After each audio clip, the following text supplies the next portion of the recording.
You're listening to the Place Northwest COP26 podcast series, a dedicated series that explores all things net zero carbon and sustainability within the built environment.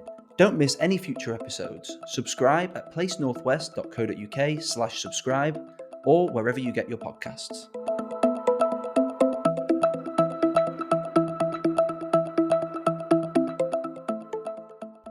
Welcome to the latest episode in the COP26 podcast series. I'm your host, Paul Unger.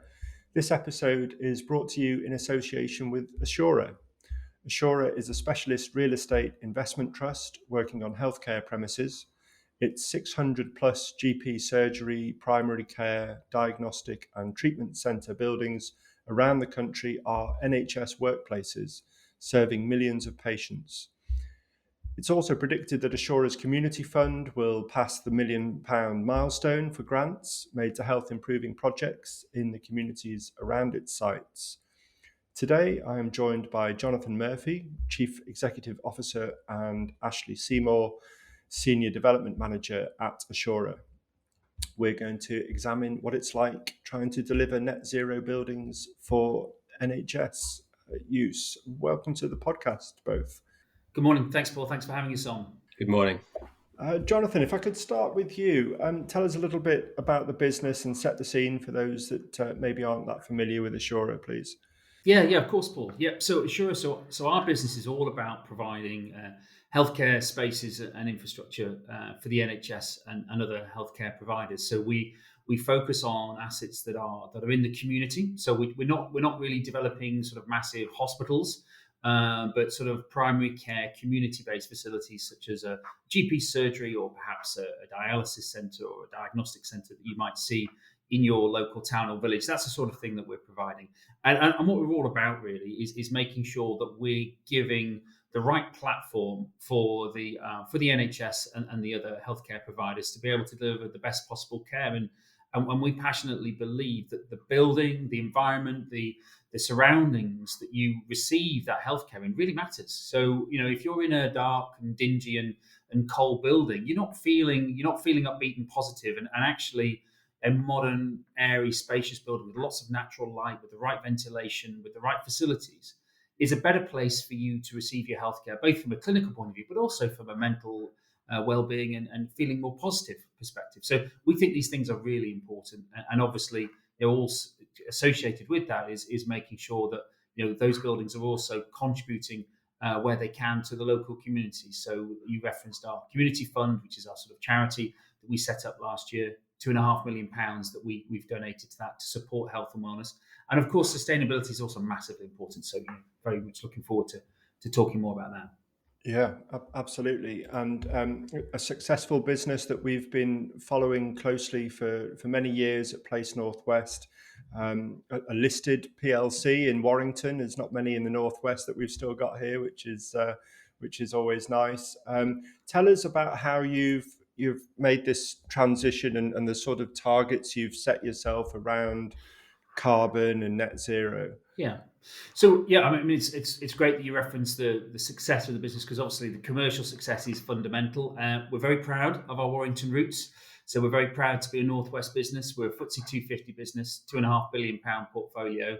We're just under 100 staff, but we're very, we really do feel very much part of the Northwest community, and it really matters to us. So we are absolutely committed to the region, but the business is national. We're everywhere. So we've had a very strong track record of commercial success over the last sort of 8 to 9 years or so, and increasingly over recent years, we've been thinking about whether we should broaden that out. So we have what we call our 6x6 ambition. So what this means is we've set ourselves 6 targets to achieve by 2026. And there are 2 really, really important areas here. So what we did is we looked at the business, we looked at what we do. So we're in healthcare, we're providing spaces for clinicians, we're working almost exclusively for the NHS. So we think we have this really important role to play in that whole health economy and supporting the NHS. And we thought, well, we're already doing that by providing these fantastic buildings. But what more could we do? Because actually, don't we have an obligation as a partner of the NHS to go above and beyond and try and do more? So we said 2 things we do. One is to maximise social impact. So the fund that I've referenced, that support supports charities. We also make sure that we support local apprentices and skills where possible. And we also make sure that our suppliers also have that commitment to making a positive contribution, because real estate in general gets a bad press, but we are a massive contributor to the spaces and places that we live in, and we make a massive positive contribution. So we want to maximise that. And then the second one was sustainability. So, like many businesses, we are seeing real challenges around this, and we thought that actually the NHS is also very ambitious around this, and we thought, well, let's get out there, let's get ahead of the game, and let's set some really ambitious targets. So that's what we did. So we've committed to the UK Green Building Council net zero carbon by 2030 target. So that's the first one. But we also said, well, what are we going to do faster than that? Because frankly, 2030 seems like a long way away to me. So what can we do in the meantime? So we've set these targets by 2026. So two things really. One is we want to improve the existing buildings. And this is the bit that often gets overlooked, in my opinion, Paul. So, frankly, the new build, which is really exciting, and Ashley leads on new build, so he's probably looking at me slightly thinking this is, I'm cutting a case, his pride and joy here is really important, don't get me wrong. But that's not the challenge we face as a country. The challenge we face is the retrofit challenge. And so what we've said is we want to improve all our existing buildings and get them up to an EPC of B wherever possible by 2026. So that's really important. And then on the other side, on new builds, we want to be genuinely net zero carbon. And this is where we hit a few bumps in the road, because that's not possible technically at the moment. And Ashley will be happy to share with you some of the pains and tribulations that sort of my ambitious target and the reality perhaps don't align perfectly at the moment.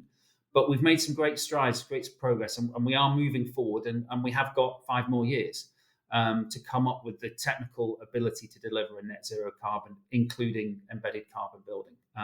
But it's an ambition. We're not quite sure how to get there, but that's all part of our plan. Yeah, and just to reflect on that FTSE 250 status, does it make a difference having those shareholders to be a PLC? Does that put particular imperatives on you, do you think, at the moment? Yeah, I think it's a really fascinating backdrop, Paul. So it's changed completely in the last 3 years. So I probably have, 150, 175 investor meetings a year. I probably have 5, 6, 7 meetings now where ESG doesn't get mentioned. What are you doing on sustainability? There's been a complete shift from the investment community. They absolutely expect us to be doing this. It's really interesting. I can remember the very first time I got challenged on this was actually by BlackRock, the massive American investment house. And 3 years ago, they gave us a really hard time and say, you're not publishing your targets. We want to see what you're going to do to improve the environmental performance of your buildings, which was a fair challenge, absolutely. And we're now standing up to that challenge. But it's now everybody pushing us.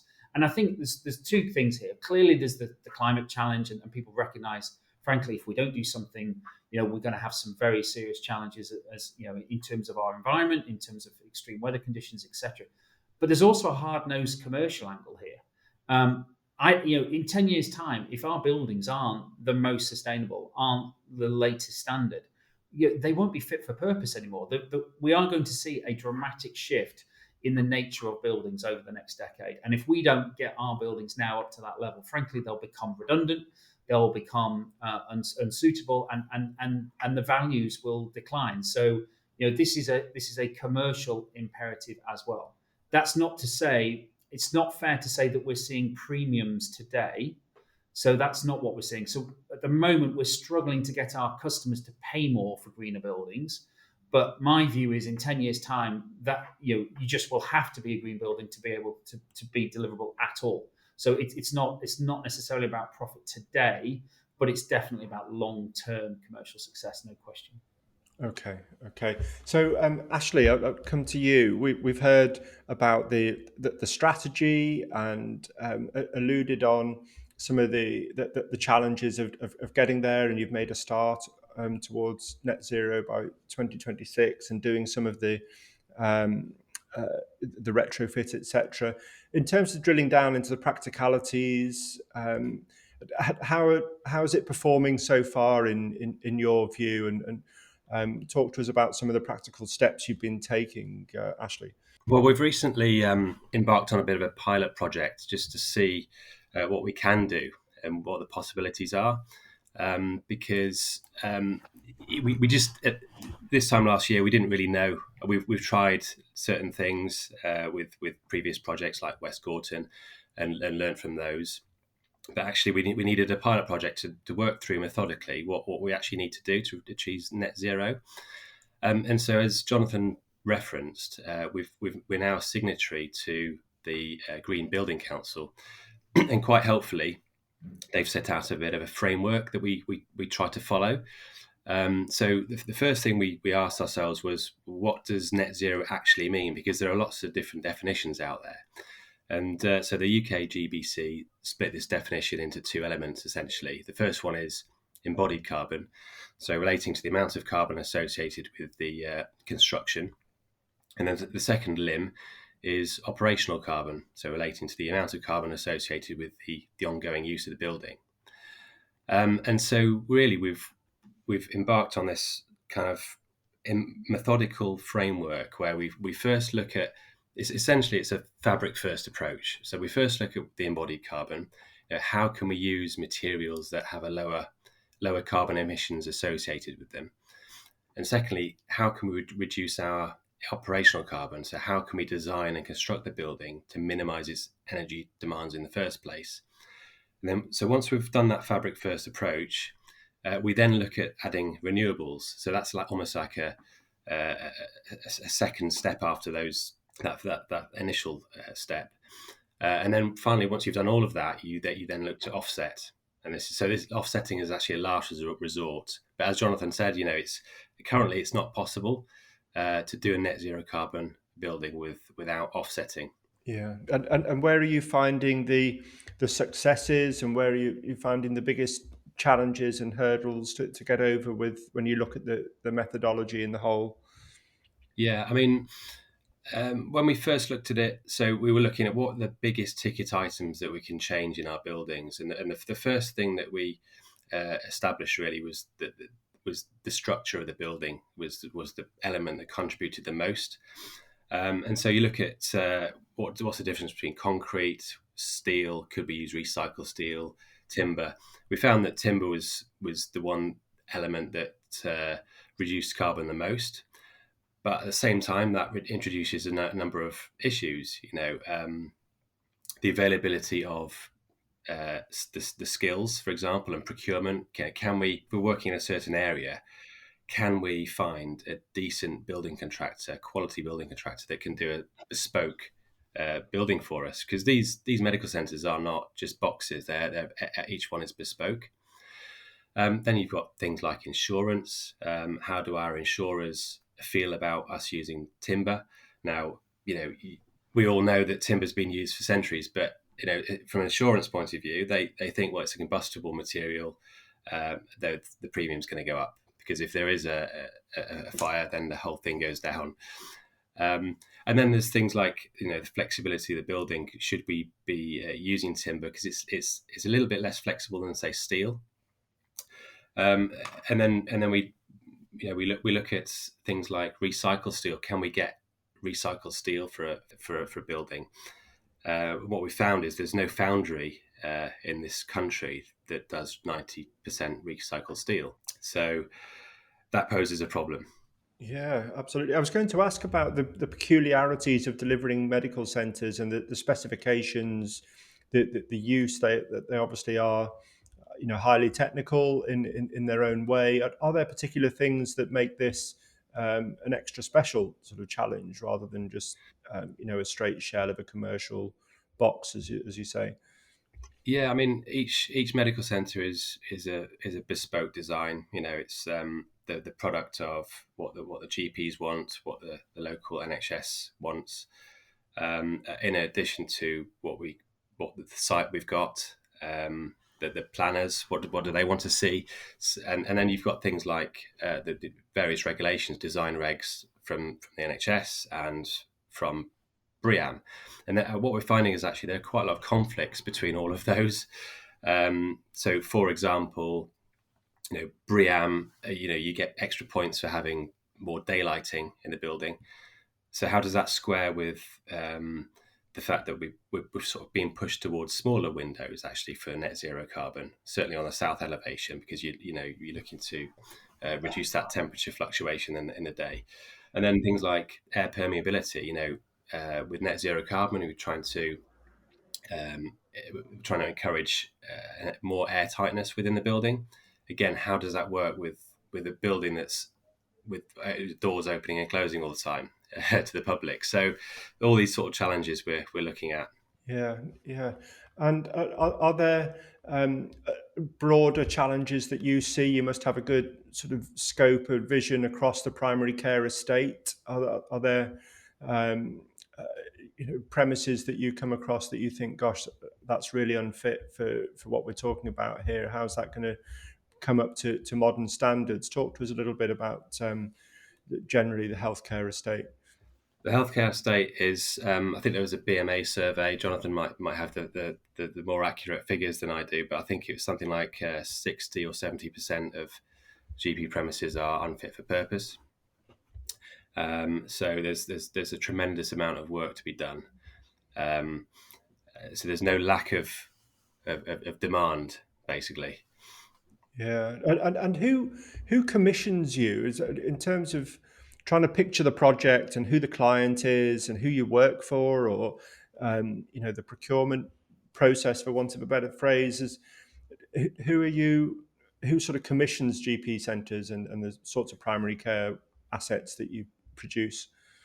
So we normally get approached by GPs who are just struggling so much in their existing premises. They might be cramped or really, really bad condition. They might not meet infection control guidance, and so they're just desperate for premises, or they might want to be they might be very ambitious and wanting to merge with another practice, and therefore need to consolidate and find efficiencies and move into new premises. So typically it's GPs, they're the ones that actually sign the lease. But there's a second element to this, which is the NHS funding. So when the GPs sign a lease, they pay the rents, obviously, but they get reimbursed by the NHS. So there's a process that we have to follow. Every scheme that needs to be signed off by the NHS locally. Okay, and are generally the GPs on board with the same ambitions and targets? Generally speaking, yes. I mean, one thing that we do try to do as much as we can is to reduce the energy demands of the building. It benefits obviously society and the environment, but also the pockets of the tenants. We want lower energy bills for them. Yeah, and we hear a lot about in construction and then after construction, in use, operational energy, these sorts of things. Have you, with the first schemes and the pilot that you've been doing, have the GPs been using the centres in the way that you would like? Well, what we found with one of our schemes was on paper it looked really, really good. It performed really well, but that was on paper. That was based on its being operated in the right way, and people doing things in the right way, essentially, within the building. So not opening windows in certain times and purging the building overnight and things like that. But if those things don't happen, the building doesn't necessarily work optimally, and that's what we found. So we're looking at ways we can actually improve that by perhaps controlling the BMS, or at least monitoring the BMS system, and making it just almost foolproof, really. Yeah, and Jonathan, you talked about the change in the last 3 years in ESG, environmental, social governance, coming up in almost every conversation with investors and analysts. Um, in more specific terms, I suppose, how do you go through the gears? What's on your priority list in the next 6 months about actually getting that through the organization, through project teams? That we've got skilling issues. There's property is really trying to get to a big goal, but it's about day-to-day systems changing as much as anything, isn't it? Yeah, absolutely. So I mean, it's probably fair to say that the easy part was me coming up with a bold ambition. You know, that's a nice easy statement to make, and for me to say to investors, look, this is what we want to do. But it's a good starting point. But actually, we need to deliver on the ground. So what we're in the middle of doing at the moment is we've just engaged, a consortium of advisors who are now working through the detail for us. So they're helping us, frame that high level ambition and the ambition that the organisation has into really tangible, practical steps that we can deliver across the board. So we've just, in fact, we had a session yesterday with Civic Engineers, which might be a company you might be familiar with, and so they're working with us on our net zero design guide. Incredibly exciting. This isn't just about the new build schemes that Ashley works on. This is going to be about every building that we remodel, we improve going forward. How can we make that to be the very best it can be on the sustainability? And they're fantastic because they're going to help us make that really granular and really practical. So literally every step of a project, what do we need to do to make the ambition convert into the reality? So we're at that stage where we're now, we're not there. I'm not trying to pretend that we've got all the answers, but we've got the right advisors in place, we've got the right team in place. And people like Ashley within the organisation are, making fantastic strides, really committed to this, and we're going to continue on that plan. But we are very much, I would say, at the start of that process. We've still got an awful lot of work to do, but it's a challenge that we're very much up for, and the team are really quite excited. It's also quite exciting as well. It's a new area, and everyone is excited to be working with these types of projects. And would you welcome this regulatory change in terms of planning and laws around having to do the right thing, so that it's more of a level playing field when developers are bidding on a site, and you've got the good guys against the bad guys, if you like, and one can afford to outbid the other because of not having to do all the net zero installations? Yeah, well, we're very much going completely to one end. So, and our challenge, as I mentioned earlier, was that the customers aren't really ready to pay for it yet. So we are having to swallow effectively these incremental costs, not entirely, but certainly a good proportion of them. And we're willing to do that because we're a business that's very much about the long term. We very much think about 10-year profile for returns plus. So we can absorb those costs, and we're happy to, because we can see the overall long term returns. But it does affect the situation. So it does affect, for example, the amount that we're able to bid for that land, that site that we want. So we've got a prime site that we want to build a medical centre. Well, frankly, if someone else is coming in and isn't applying the same standards, they can pay more for the land. That is completely unfair. So we very much welcome a level playing field from a regulatory point of view. We are lacking some detailed regulation on this. The NHS has published a document to say that it would like to achieve net zero carbon by 2045, but that's very much a broad brush vision, and there's absolutely no detail behind it at the moment from a property point of view.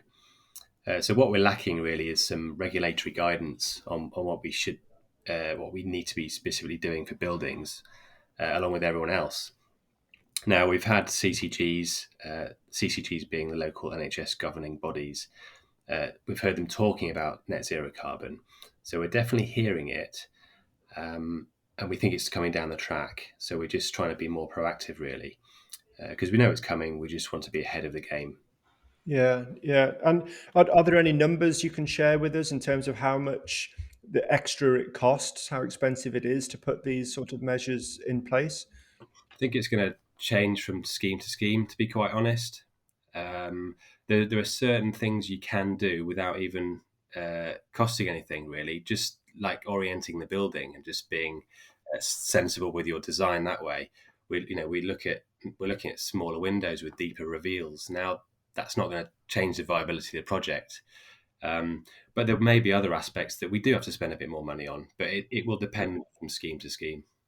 But in terms of the retrofit costs, so we have done a very high level analysis, and I mean high level. So we have a tool which we use for monitoring all our EPCs, and it also has an algorithm within it that enables you to estimate what the cost of bringing the building up to a B would be.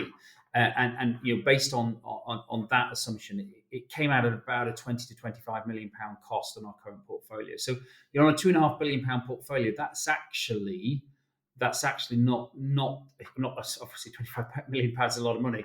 Don't get me wrong, but in terms of the proportion of the cost of the portfolio, it's not so bad. And it's certainly a lot less than say Bruntwood would be facing, for example, with a mid-aged office portfolio, because the buildings they are simpler in design. They haven't got complex M&E. We don't have outdated air conditioning systems, for example, in our buildings, because we don't have air conditioning. That's a whole different conversation. So they are the relatively modest increases. But I've shared that number with our investors. But I've also said, please don't put that in your spreadsheet, because that is a very high level cost assumption. It could easily be significantly more, because it does sound a little on the light side to me. But that's the retrofit side. That's not the incremental cost on the new builds. And give us a flavour of those conversations with investors. Are there particular questions that they put that are keeping you awake at night? No, I wouldn't say keeping us awake at night. I think what they want is they want to see a clear plan. They want to see good disclosure. I mean, one of the big problems we have in this area, as you'll know well, is just the plethora of benchmarks, of pledges, of different metrics. It's so complicated and confusing, and they find that landscape confusing. And actually, what they've said to us is, don't get hung up about one of the industry benchmarks. So don't obsessed that you have to get GRESB or whatever. Just share with us what you're doing. Give us the data. We will form our own opinion of whether we think your business is genuinely taking this forward and not greenwashing. So that's the approach. Is can we demonstrate tangible progress across a number of areas? That's what we need to do, and I'm very confident we will get there.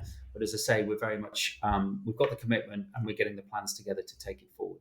So greenwashing, you're not talking about offsetting. You're not talking about spurious standards that aren't science based. You're really doing this in a thorough and completely transparent way.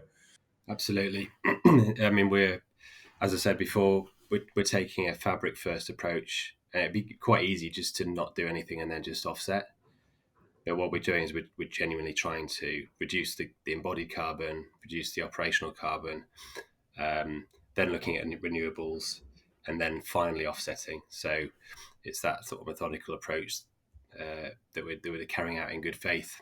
Yeah. And on the financials, are you going down the sort of green bond and the green lending route? Does that open up possibilities and better terms for finance for you?